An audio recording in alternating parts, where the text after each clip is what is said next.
Kumusta kayong lahat? Ngayon ay susubukan ko itong aking heavy duty na used oil stove. Bali, ito ang kanyang nomenclature. Yan. Matagal na kasi itong naka-imbak. Okay, so tignan natin ang kanyang mga sukat. Ang inside diameter, ang height niya ay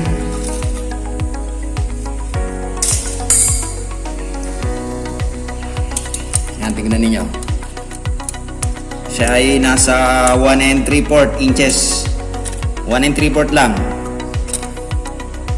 Bali, ano lang yan? Halos 45 millimeters. So, napakababa. Hindi pa umabot ng 2 pulgada. So, ang kanyang outside diameter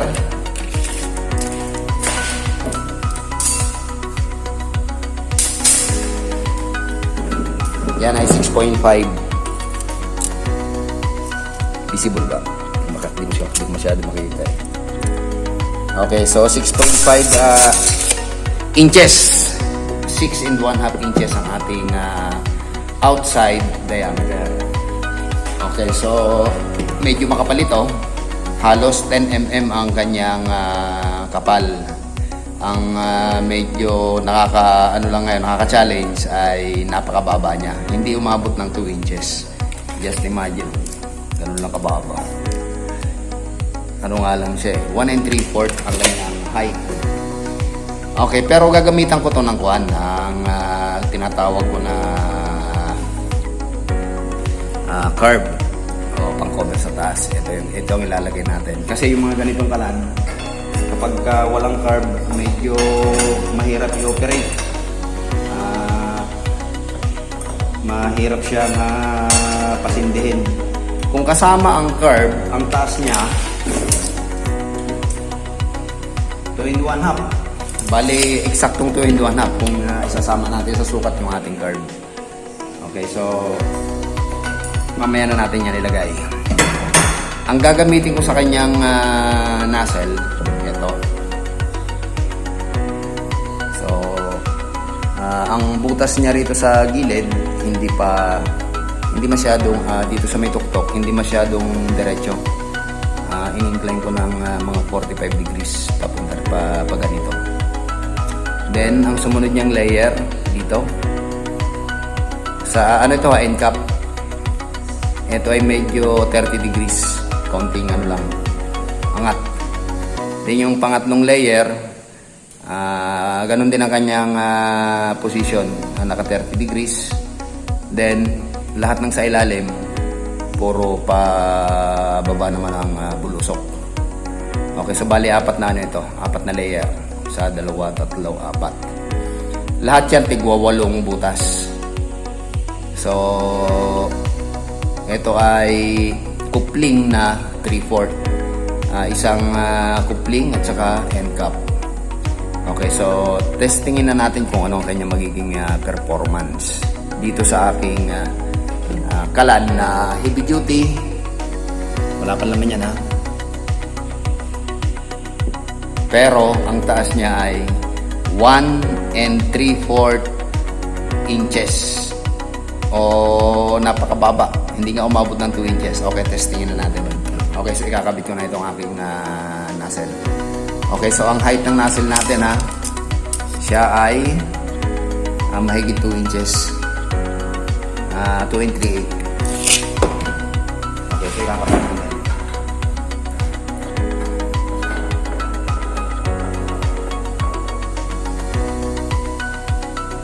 Pwede na hand pressure lang yan.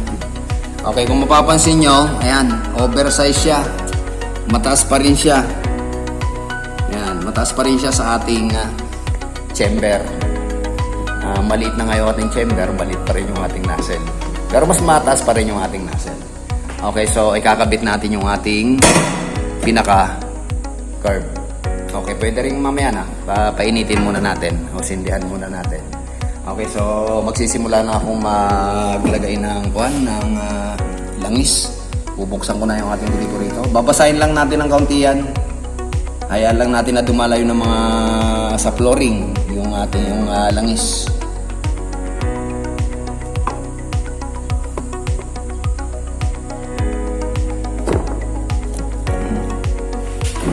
Okay, so ayan.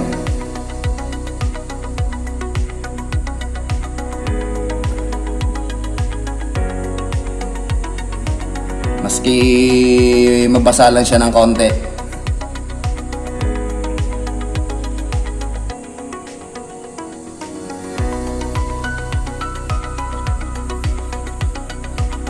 Okay, so medyo kulang pa ng konti. Kinakailangan kasi mabasa lahat ng flooring. Then, isa-shutdown natin yung ating gripo.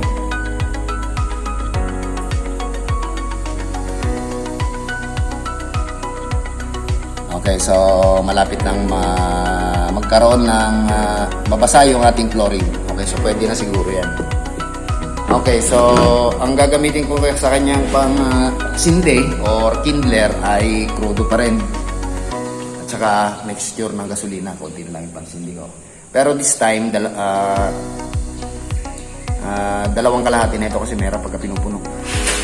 Tatapon. Kaya dito na lang natin ilagay. Maski dalawang shot lang kasi malaki itong ating chamber. Halos punuin ko yung kapa. Mga 3/4 cup na dalawang peraso. Tapos pinahigop ko ron.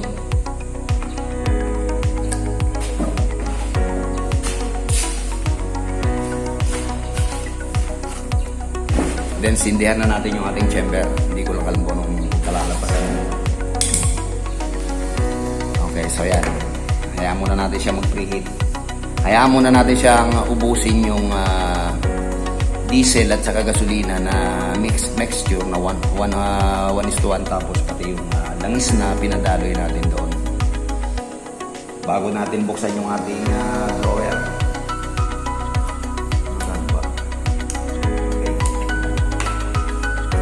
Okay, so pwede na nating ilagay yung ating pinaka carb kasi para sabay na rin siya na mag-init.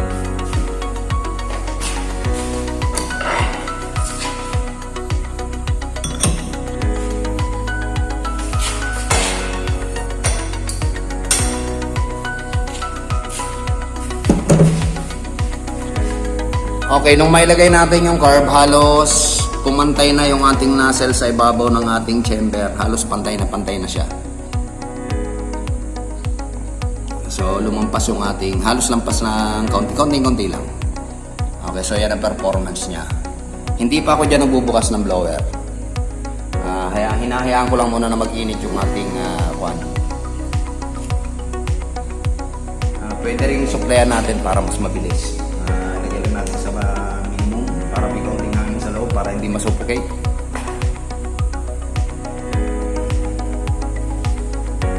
Yan, nilagyan ko lang ng konting hangin para mas mabilis yung pagpapainit.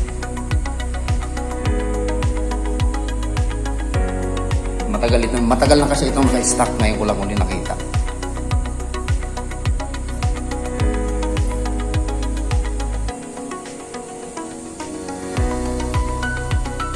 Okay, siya nga pala ang gagawin ko rito sa kalan na ito. Dito may oil level regulator ito para hindi na tayo magpapatak-patak kasi mga heavy duty naman ito. Kinakailangan talaga nito may pondo sa loob na langis. Okay, by the way, pagka ang pinaka-target ko dyan, magkaroon siya ng pondo sa loob ng chamber ng mga 5mm pataas hanggang maximum ay 10mm. Yun ang pinaka-target ko sa ganitong klaseng mga kalan. Dapat hindi na lalampas doon para makapag-perform siya ng maayos. Okay, so medyo nag-iinit na yung ating chamber. Nakahaluan na siya ng medyo may nakikita na akong kulay. So, medyo lalakasan ko lang yung ating blower. Lalagay ko sa number dulo ng number 2. Kung natin bibiglayin para hindi mamatay, lagay ko lang sa dulo ng number 2. Okay, so yan ang kanyang performance. May naaninag na akong konting blue flame.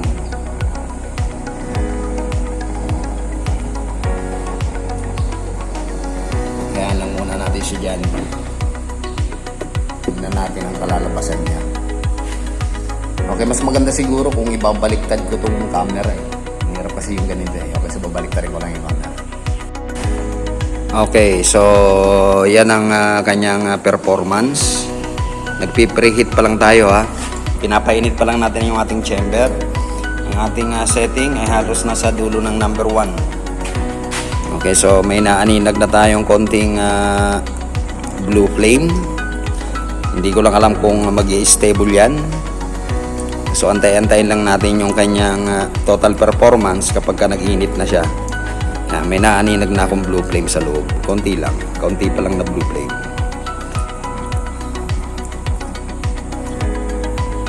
Ngayon ko lang ito na subok ulit. Matagal na itong naka-stack itong use oil na ito.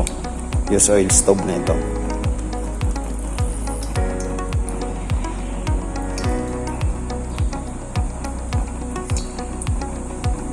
Okay, so ilalayo ko lang yung camera para kitang-kita natin pati yung patak mamaya pag nagsimula na tayo magpatak-patak. Mainit kasi. Yan, dito tayo pupwesto para kitang-kita.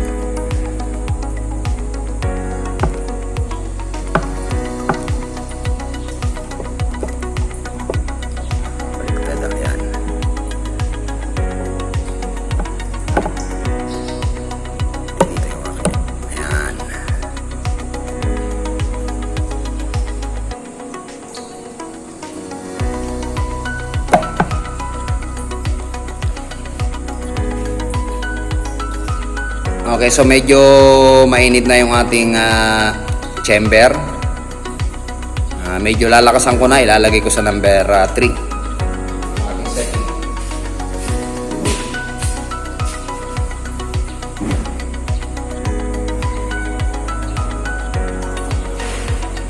Okay, so nilagay ko ang ating setting sa ayan sa 3. So ayan ang naging performance niya.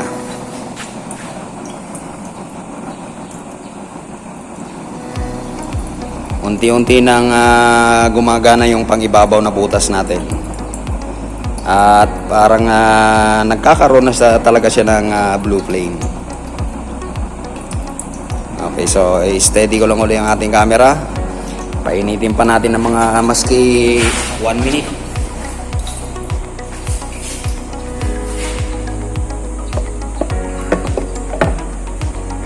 Maski 1 minute pang antayin natin. Kung mapapansin nyo, mataas ang birada na ito. Lampasan din sa ating chamber yung ating yung ating apoy. Halos 6 inches ang tinataas ng apoy natin mula sa ating chamber. Sa setting na ang ating pressure ay nasa number 3.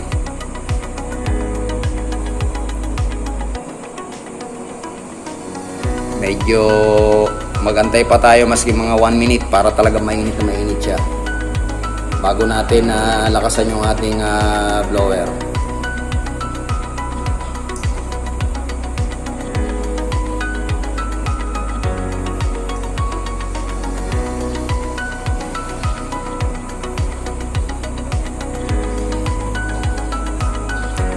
Siya nga pala yung mga gumagamit ng ganitong klaseng kalan, yung mga baguhan, dobling ingat po ang gawin po ninyo. Huwag niyong hayaang mga batang gumamit na ito, baka mapaglaruan.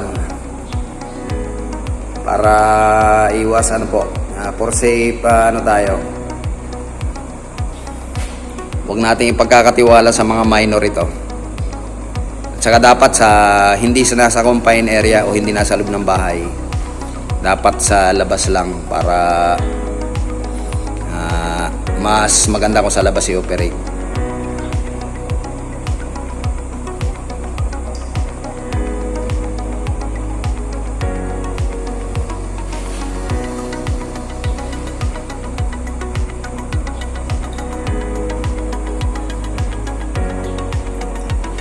Okay, so ilagay na natin sa kalahati ang ating setting para mas mag-init pa siya.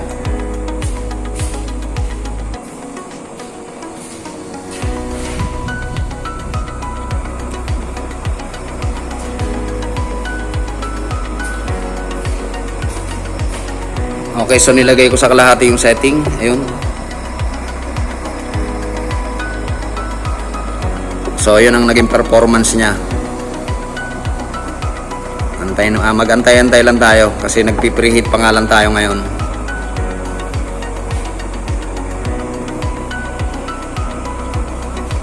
Hindi pa yan ang totoong apoy na, hindi pa yan ang totoong kulay ng apoy na ipe-perform niya. Antayin natin na mag-init yung ating chamber, pati yung ating langis. Makikita natin ang transformation yan kapag mainit na yung ating chamber.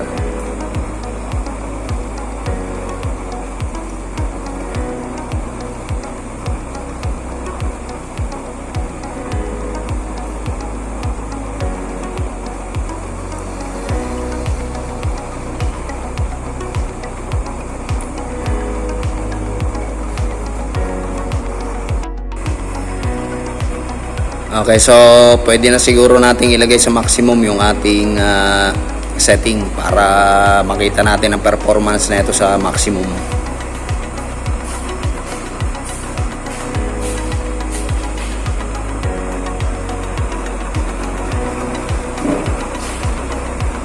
Okay, so ang setting nilagay ko sa maximum. Okay, so yan ang naging performance niya.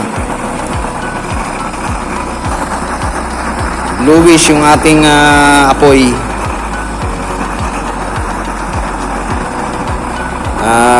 May mga kulay asul na nasa loob pero merong orange pagka lumampas na sa ating chamber. Ayan, bluish lang ang ating apoy ngayon.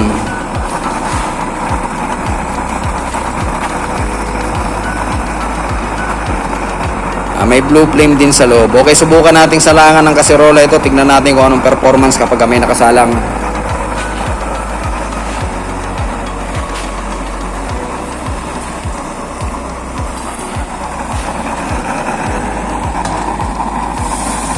Okay, so yan ang naging performance niya nung silangan natin ng kaserola. Blue flame din ang bumabaybay sa gilid ng ating kaserola.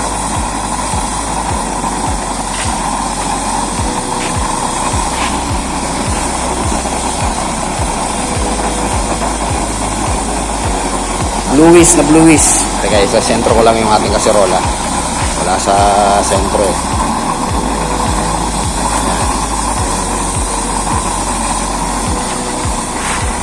Okay, so yan ang performance niya. Malakas ang birada na ito. Naglalampasan sa ating kaserola. Halos sa kalahati ng ating kaserola ang binabaybay na apoy na ito. Yung ganyang klaseng apoy, hindi na nakakapagpauling yan. Pagka bluish na yung kuha natin, yung apoy natin.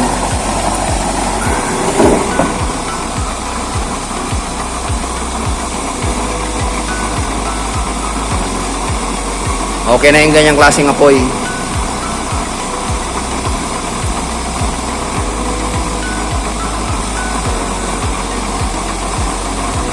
Okay, so ang sinalang ko dyan, yan, halos lampas kalahati yung ng tubig. Tingnan natin kung ilang minutes niya mapapakulo yan. Lampas kalahati ang nilagay natin na tubig dyan. Tingnan natin kung ilang minutes niyang pakukuluin yan. Mahigit yan 1 litro.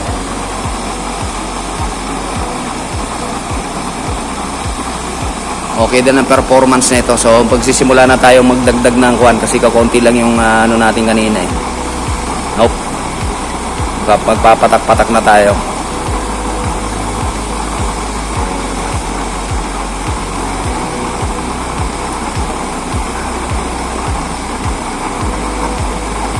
Yan, tama na yung bilis na yan. Kasi ano ito eh, medyo mabilis ng kaunti kasi malaking chamber ito.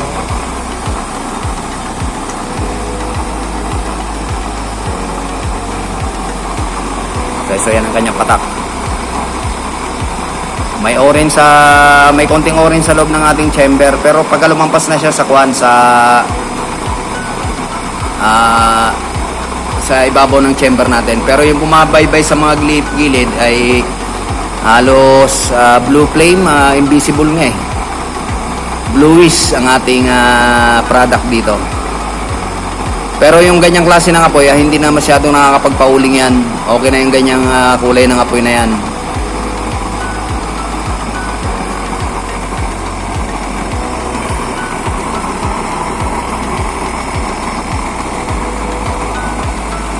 tignan natin kung ilang minutes bago nyo mapakulo yung yung kalahati ng kuwan na yan, ng kaserola na yan. Lalo lumalakas, lumalampas na sa kaserola natin yung ating apoy. Nung magsimula tayong magpatak-patak, ayan, gumalaw na yung ating kuwan, yung ating takip ng kaserola. Tingnan natin, ang init na. Bumubulwak na agad, Kalahating tubig yan ang kaserola natin. Nalampasan na yung ating apoy, lumalampas na sa kaserola habang tumatagal, lalo lumalakas. Wala pang 4 minutes, kulo agad. Okay, so ayan, habang tumatagal, lalo siyang lumalakas, Ganun lang ang dinagdag natin na patak-patak sa kanya. So yan ang kanyang performance. Lalo lumalakas habang tumatagal. Masyado nga lang malakas yung hangin natin, kaya ganyan nababali-bali yung ano natin, yung apoy.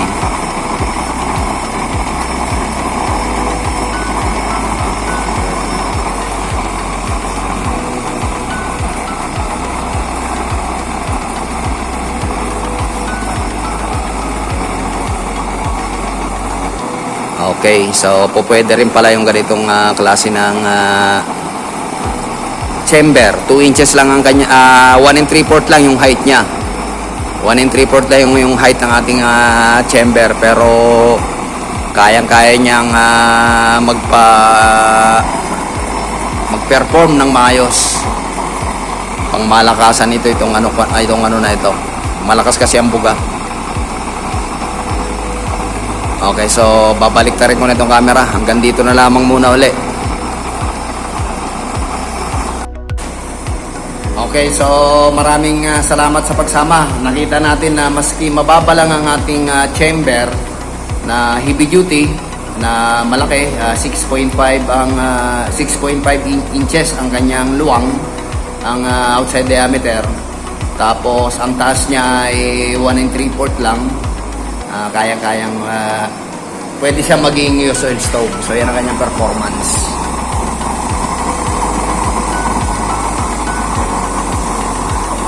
Mas mataas ang ginamit ko dyan na nozzle.